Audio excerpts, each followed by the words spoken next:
Okay, let's talk about your reputation, and more importantly, how it's factored and how you can monitor it and make sure that it's in line and you actually have a positive reputation as a bulk mailer. So, first thing that the ISPs are looking at when determining your reputation is message volume.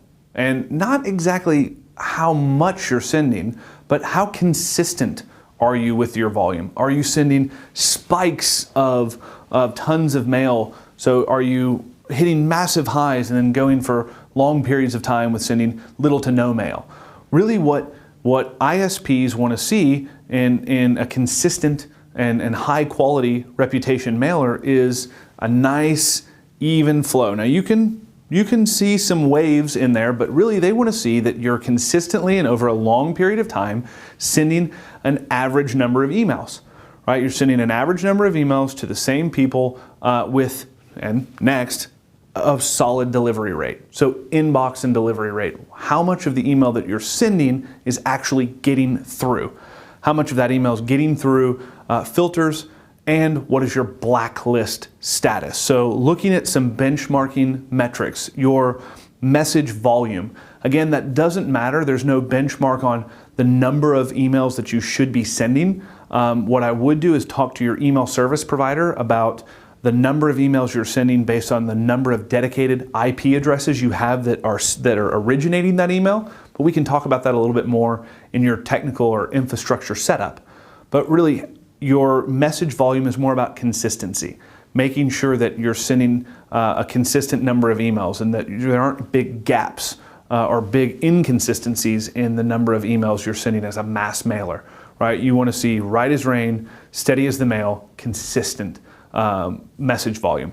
Now your delivery rate, you really want to make sure that your delivery rate is in the 90s, ideally 94 to 95% delivery rate, right? Now, this is going to mean that if you're going to have 94 to 95% delivery rate, that you're only going to need to be talking to engaged subscribers. So much about what we're talking about here in email deliverability has to do with the engagement level of your subscribers. If you're emailing to a large number of unengaged subscribers or to people that have abandoned email addresses or switched email addresses, then while your delivery rates are high, your engagement rates are going to be low. But again, we'll talk about that in a few minutes.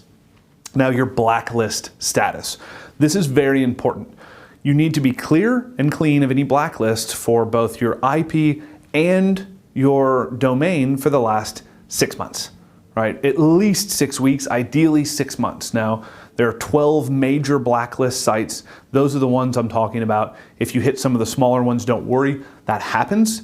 And assuming that you have your feedback loop set up, you'll know about it and you'll know to request to be removed or delisted from that blacklist. So these are kind of the three things that gauge or determine your mailer reputation. So making sure that you're monitoring these things and you're conscientious of the email volume that you're sending. You're watching that delivery rate. You're monitoring delivery by ISP, by IP, right? So how many IP addresses do you have? When you send an email, what is IP1's delivery rate to Yahoo, to AOL or Hotmail, to Gmail, and going in and focusing and really working to make sure that you have the highest possible delivery rate. If you get a low delivery rate, knowing that it's happening and being able to dive in and figure out why, and I'll share some tools with you in a video here in just a minute to figure out not only,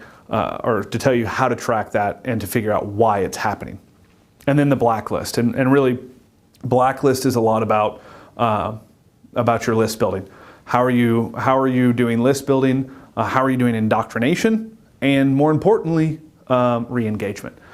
Because if you're building lists appropriately, if you're indoctrinating people, and when people aren't engaging with your emails, if you're going through the proper re-engagement and finally stopping talking to them, then you shouldn't have too many spam complaints and blacklist issues. So that's it on your mailer reputation.